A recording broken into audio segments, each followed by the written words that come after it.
I died and saw hell. No, you don't understand. It's not a figure of speech, it's not a metaphor for a difficult time I went through. I felt the last breath leave my body, I felt the cold take over my skin, and in the blink of an eye, darkness swallowed me. But it wasn't the darkness of nothingness, of emptiness, it was a living darkness, a darkness that weighed, that suffocated. The smell, my God, the smell was the first thing that torched my soul. It was a smell of sulfur, of burning flesh, of rot, but mixed with something worse. The smell of absolute despair, of dried tears from millions of years. The sound came next, a leather of screams that never ended. They weren't screams of physical pain, like someone breaking a bone, they were screams of the soul, an eternal lament of someone who lost everything, absolutely everything forever. They were voices that once laughed, loved, dreamed, and now only knew how to moan in a tone of endless agony. I was falling, or perhaps being dragged by a force I couldn't see, but felt. Every part of me screamed in panic, where am I? What is this place?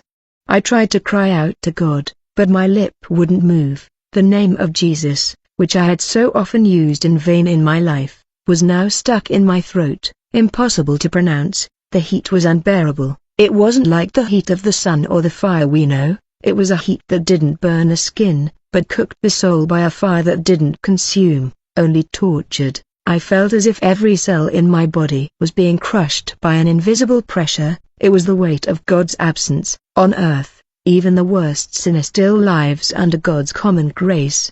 He feels the sun, their rain, the air, but there was nothing, only complete absence, total abandonment. It was a loneliness that hurt more than anything, being surrounded by millions of souls screaming and yet feeling like the most alone creature. I began to see shapes in the darkness, writhing figures. They weren't demons with horns and tridents like they depict in paintings. They were worse, they were beings of pure evil, whose eyes shone with a hatred I could never describe. They laughed. Their laughter was the sound of hope. They reveled in the sofa. It was the air they breathed. I was dragged into a sort of immense valley, and what I saw there froze what remained of my sanity. There were cells not made of iron, but of a dark material, like obsidian glass. Inside each cell, a soul, and they all did the same thing. They stared straight ahead, their eyes wide with horror, while tears of a substance that looked like blood and tar streamed down their faces.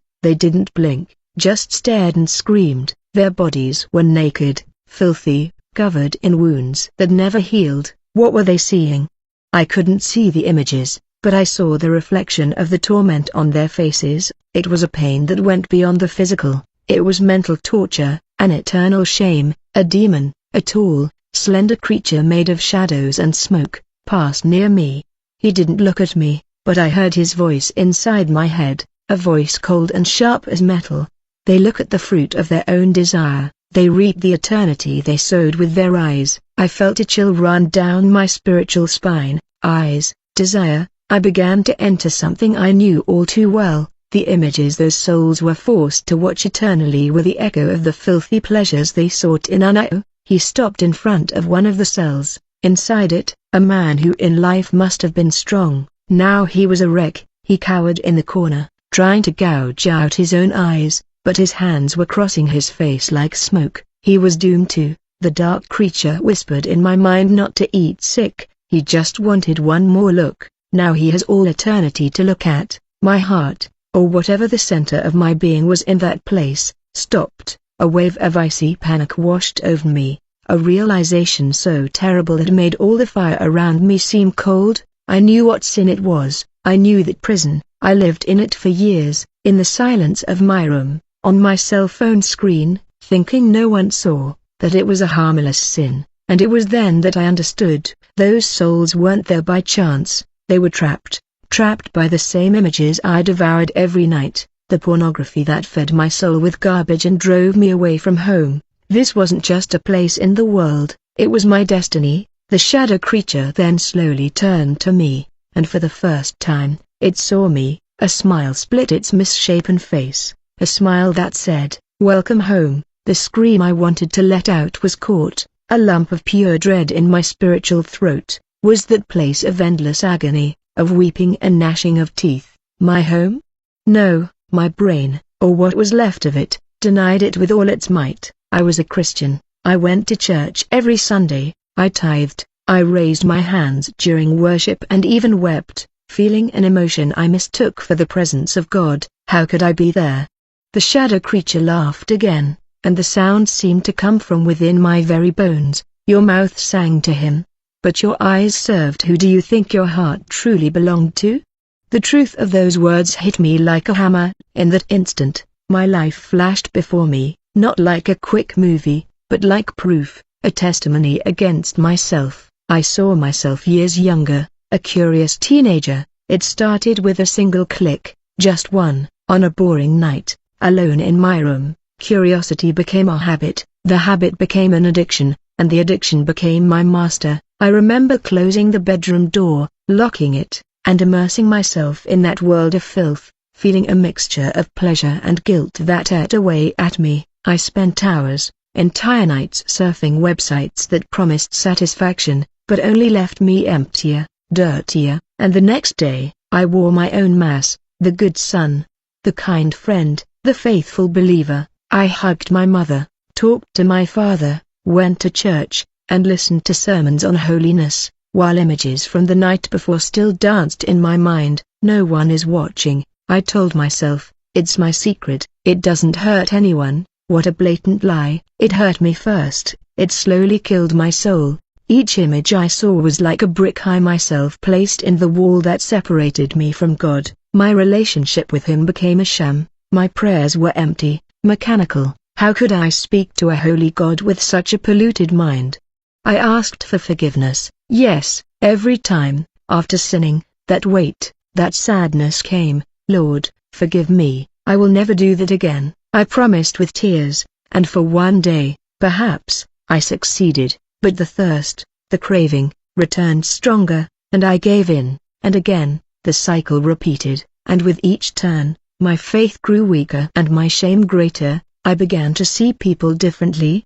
The women on the street, in church, at work, they were no longer daughters of God to me, they were objects. I undressed them with my eyes, my sick mind compared them to the women I saw on screen. Purity was gone, respect was gone, everything was consumed by an insatiable lust that lived in my eyes and ruled my heart. And here, in this horrible place, I understood the terrible justice of having chosen to live in the darkness of my room, and now darkness was my eternal dwelling. I had chosen the solitude of secret sin, and now loneliness was my eternal torment. Even surrounded by millions, I had used my eyes to consume garbage, and now my eyes were condemned to watch the horror without blinking. The harvest was terrifying me. Faithful to the seed, the demon began to drag me away. His hand of cold smoke gripped my spiritual arm.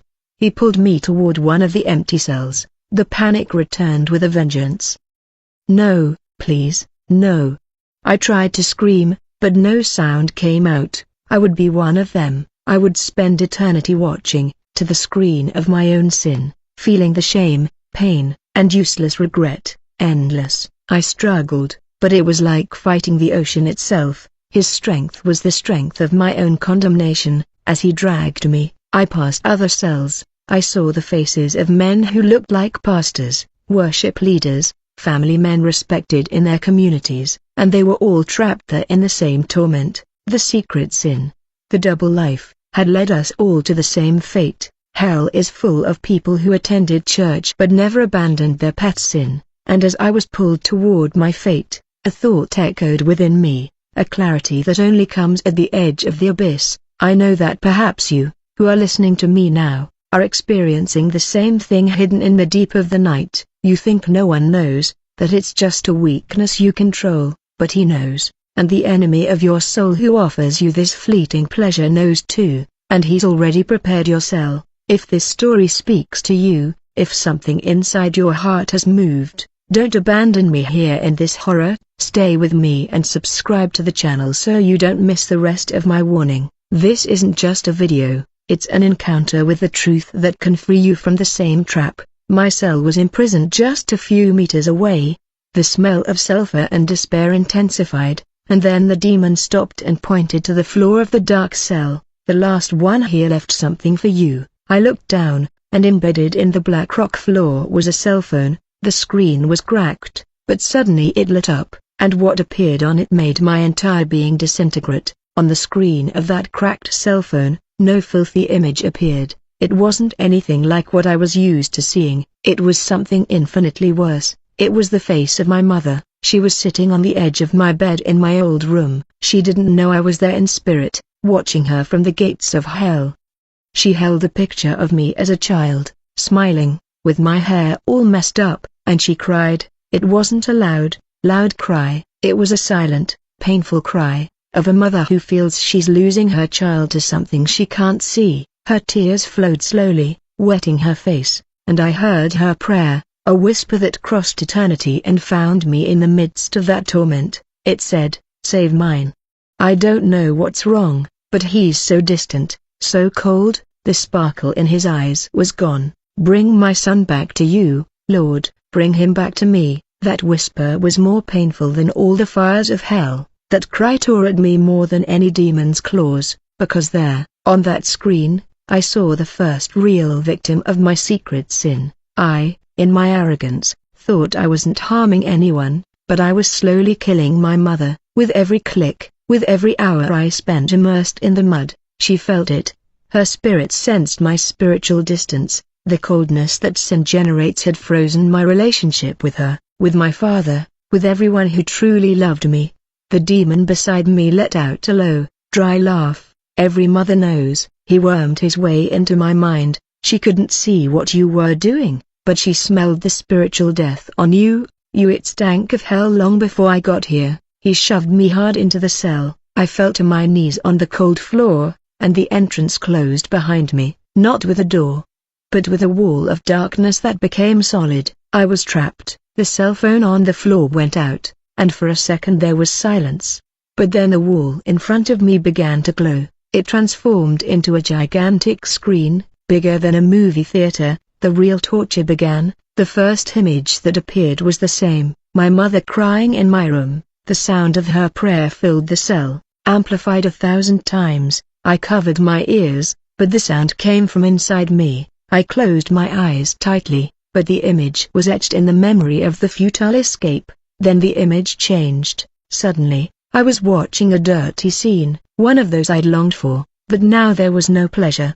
There was disgust. I saw the degradation, the humiliation, the sadness in the eyes of those people who were used as mere pieces of meat, and most terrifyingly, over that scene, I saw the face of Jesus. His eyes weren't filled with anger or condemnation. They were filled with a sadness so deep, so infinite, that it shattered what was left of my soul. Every groan of impure pleasure on the screen was accompanied by a tear that ran down the Savior's face. I was making Jesus cry. I, who claimed to love him, I, who sang in his name, I was spitting in his face with every click.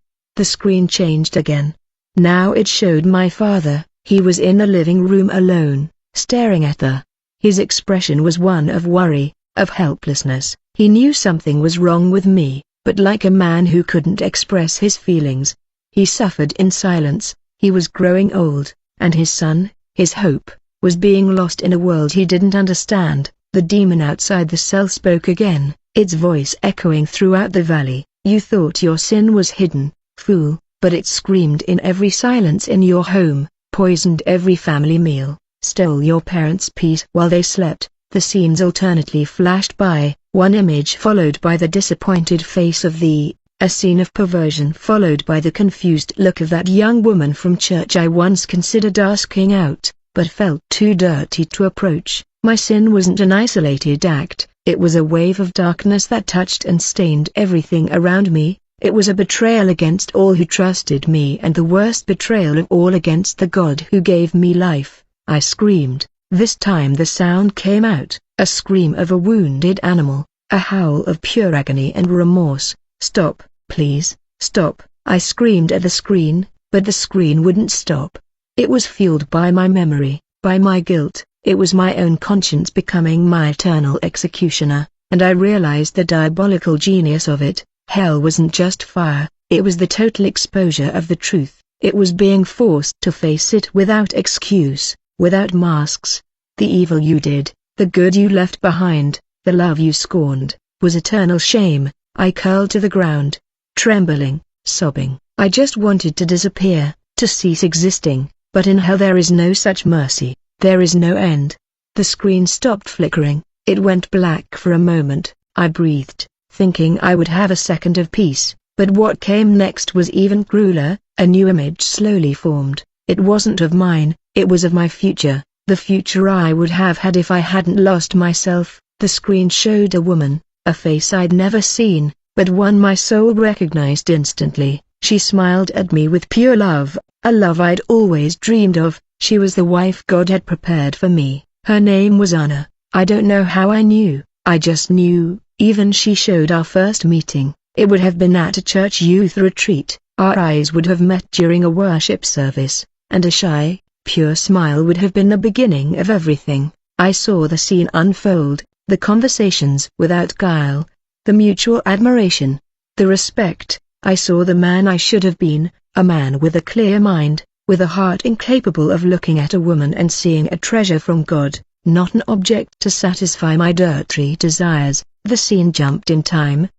We were before the altar. She wore a simple white dress, but radiant like me beside her, with a look of love and devotion I never had for anyone in the world. I heard the vows I never made, in joy and in sorrow, in health and in sickness, until death do us part, and I cried there in my filthy cell, because death had already separated us before we even met, the spiritual death I chose. The demon outside laughed, his voice was like broken glass in my mind. She asked God for a real man, a priest, for her home. You were too busy bowing down to other gods on your computer screen. You disqualified yourself, worm. The images continued mercilessly. I saw our home, a simple place, but full of peace. I saw us praying together before bed, holding hands, a true, holy intimacy, which I exchanged for the false, empty intimacy of shadows and pixels. And then the children came. First, a boy. He had my eyes, but his mother's smile. I saw the scene of his birth. I saw myself holding that baby in my arms, crying with such overwhelming joy that it made everything else in the world seem like nothing. I saw the love, the responsibility, the purpose that God had for me, being a father, being a leader, being an example. I saw myself teaching my son to pray. His little hands clasped together, imitating mine. The irony was so cruel it tore me apart. I, who could barely pray a sincere sentence, would have the honor of teaching a pure soul to speak to the Creator. Then came a girl, a carbon copy of the sweet, full of. I saw myself playing with them on the living room floor, being their hero, their safe haven. I saw the family dinners, the laughter, the silly fights, the goodnight hugs, a life, a whole life of blessings, of love, of meaning. I traded my children's laughter for the fake moan of. I traded my wife's embrace for the cold solitude of my dark room. I traded the presence of God in my home for the presence of demons in my mind. The price of my secret sin was not just my soul, it was the life of a family that never existed. I killed them all. I killed Anna. I killed my son. I killed my own. They were God's plan for me, and I aborted that plan with every click. I fell face down on the cell floor, pounding my fists against the cold rock, screaming, sobbing.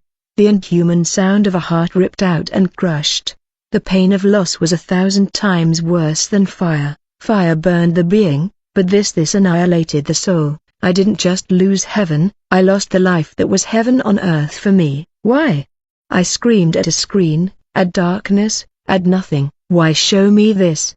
The devil's voice answers, cold and precise as a scalpel blade, so that you understand, sin doesn't just steal your future in heaven, it steals your present on earth. We don't just offer fleeting pleasure, we offer an exchange. You give us your family, your peace, your purpose, and we give you an image that fades in seconds, and you accepted the trade-off every day.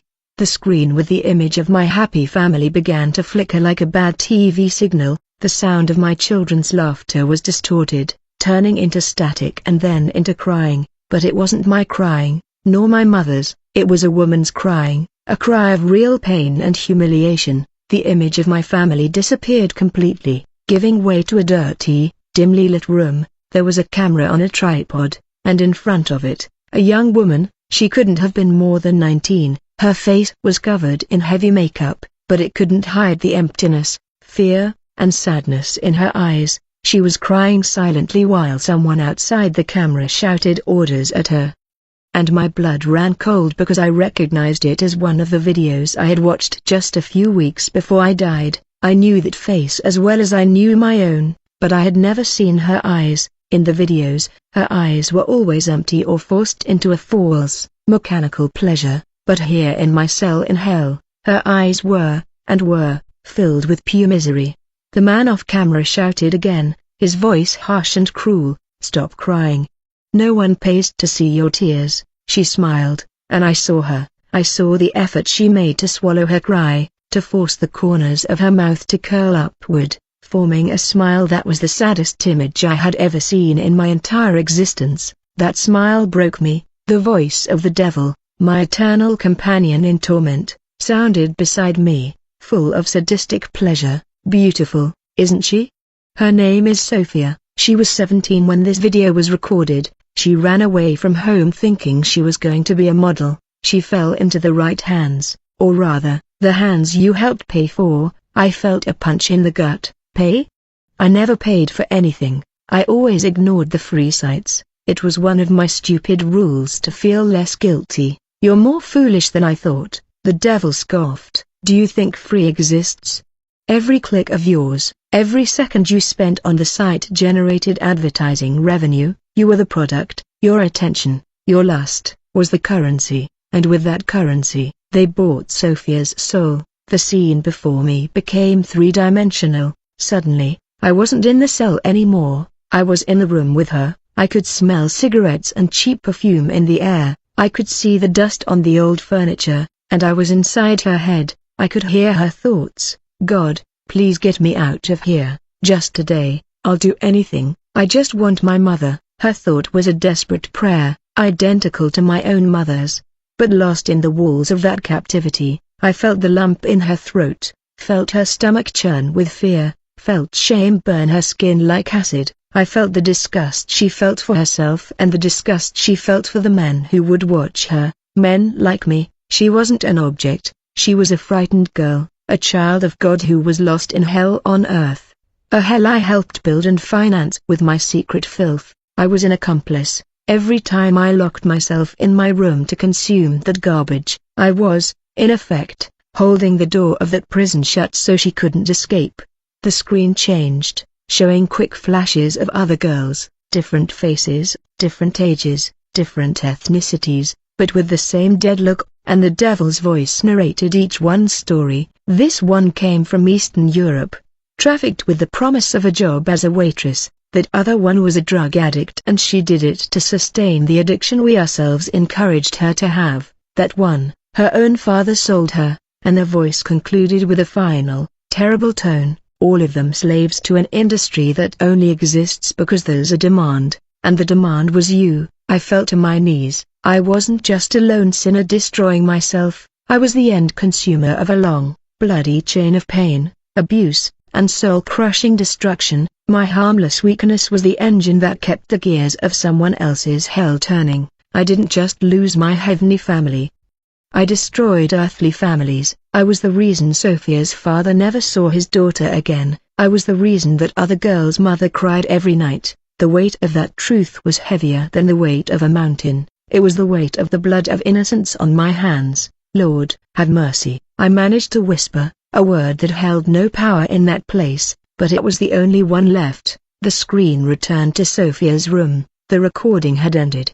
The rough man entered the scene, threw some crumpled banknotes on the bed, and left. She was left alone, and as soon as the door closed, the fake smile collapsed. She curled up in bed, hugging her knees, and the tears she'd been holding back came with the force of a dam breaking. It was the cry of someone who'd lost their soul, and I was forced to watch, to feel every sob, every drop of her pain. I cried, but my tears didn't carry there, they were tears of gasoline on a burning ass.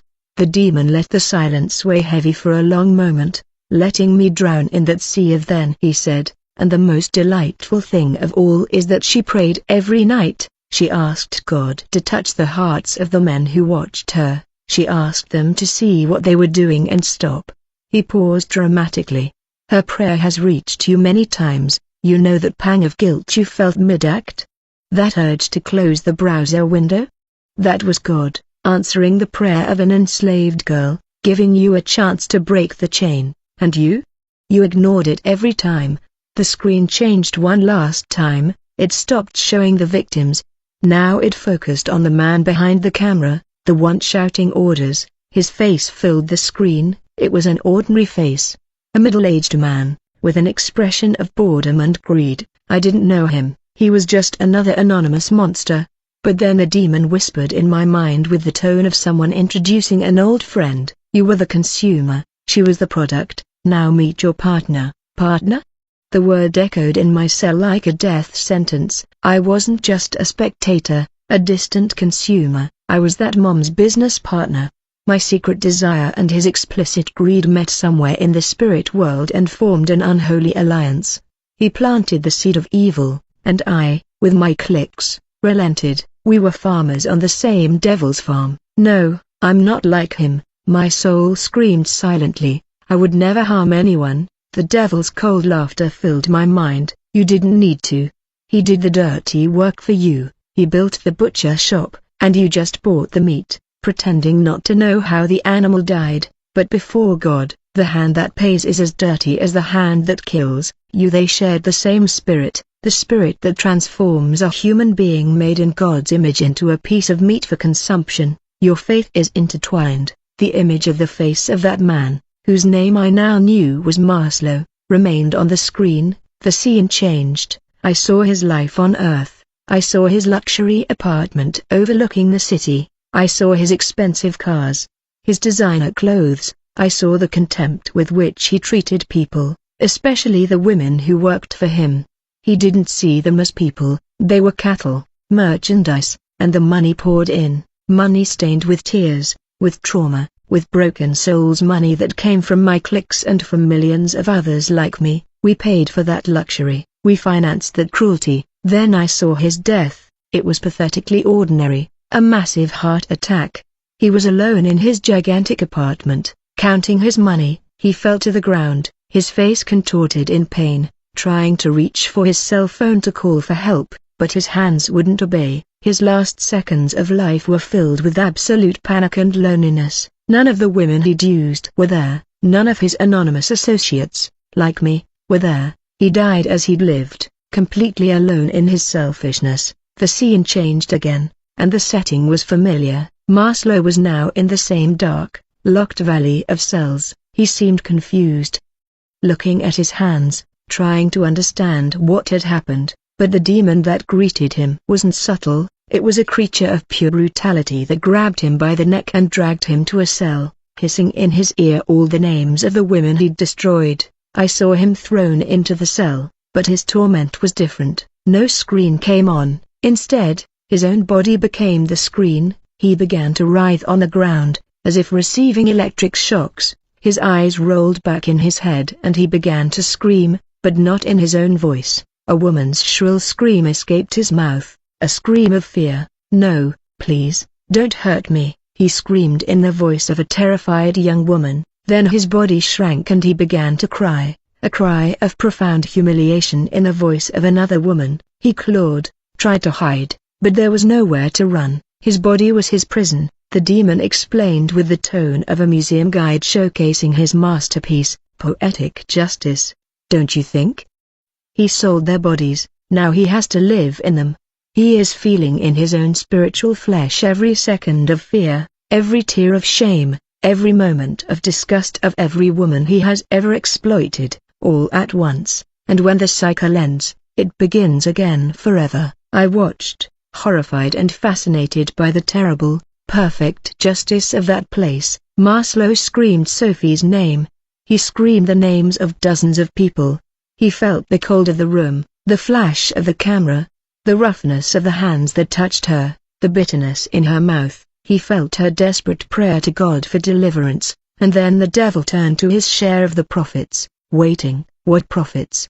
I stammered the experience, he answers, and suddenly a spark of Maslow's torment leapt from his cell and struck me. It was only for a second, but in that second I felt it. I felt Sophie's fear, I felt the rough hand of a stranger on my arm, I felt the flash of the camera like an assault, I felt the emptiness, the despair, the desire to die. It was the most real and concentrated pain I've ever experienced. 1 second was enough to nearly disintegrate me. Maslow felt it relentlessly. I screamed and fell backward, dragging myself to the farthest corner of my cell. That second of forced empathy was worse than hours of fire. That's what the demon said, savoring my terror. It's the true price of your pleasure, this pain. Now you know what you were buying in the darkness of your room. I trembled uncontrollably. The echo of that feeling still vibrated within me. I finally understood. I was no different from Maslow. I was just the other end of the spear. He pushed it, and I pulled it out. The victim was in the middle. We were both murderers of souls. My guilt was no less. It was just more cowardly. Maslow continued to writhe in his endless agony, a grotesque theater of shared pain. I couldn't look away. That was my partner. That was my mirror. The demon approached the dark bars of my cell, his smoky face inches from mine. His eyes were 2 holes to emptiness. He paid them with dirty money, he whispered. The sound scratched at my soul. They paid with purity and peace. Now it's your turn to pay your share of the debt you owe him. What debt? My mind stuttered in panic. I never knew him. I hate him. He's a monster. The demon let out a sound that could have been laughter, a sound like a stone breaking at the bottom of a well. Exactly. You hate him now that you see what he is. But when he was just an anonymous shadow on the other side of your screen, you loved him. You needed him. He was your priest, your provider. He fed you the filthy bread your starving soul craved. He worked for you, and now it's time to return the favor. My legs weakened. What did he mean? The dark wall of my cell dissolved, becoming smoke. The demon reached out, not to touch me, but as a macabre invitation. On earth, the economy of sin was simple, he explained, his voice becoming professional, which made it even more frightening. He, the producer, offered evil. You, the consumer, offered demand. Your lust was the capital that financed his operation. Without your hunger, his business would die. Therefore, you were the boss, the customer who was always right. He was essentially an employee, your slave. The logic was so perverse, so irrefutable, that I had no way to argue. I was the boss. I was the one who ordered this crime here. The demon continued. We like balance. All bills must be paid. Maslow's debt was to his victims, and he is paying with his own soul, feeling their pain. Your debt is to him, your provider, your employee, and a good boss always pays his employee's salary, doesn't he? He pulled me out of the cell. The valley air seemed heavier, more charged with agony. He dragged me toward Maslow's cell, whose screams with women's voices echoed incessantly. But what do I have to do? I asked, my voice trembling. Pay him, of course, but we don't use money here. The currency of this kingdom is pain. You will repay him with torment, the torment he helped you sow. In there, we stopped in front of Maslow's cell. I could see him writhing inside, reliving the horror of his victims. Suddenly, he stopped screaming. His head slowly turned toward me. His eyes, that had been twisted before, now focused on me, and for the first time, he spoke with his own voice, a voice hoarse, filled with unimaginable pain. You, he gasped, I know you. I felt your desire. It was one of the strongest, one of the most profitable. He recognized me, not my face. He recognized my lust. In that spiritual world, my sin had a signature, an identity, and he, like a good salesman, knew his best customers. The demon pushed me toward the cell entrance. His payment is late, the creature said. He feels the pain of his victims, but the torment is only complete when it comes from the hands of his true master. Not you. I won't do this. I screamed, digging my heels into the ground. I won't hurt anyone. I'm not him. Oh, but you will, the demon said, his voice becoming hard as steel, because your will no longer exists here. You handed it over piece by piece. Every time you chose sin over God, now you obey." Or maybe he didn't finish the sentence, just stared into an abyss even deeper in the valley, from which emanated a kind of horror and darkness that made everything else seem like a kindergarten. I understood, there were worse things than that, and I would do anything not to discover them. With a final shove, he threw me into the cell. The floor was sticky, the smell of fear palpable. Maslow was huddled in the corner, watching me with a mixture of terror and anticipation. He knew what was coming. He knew my role there.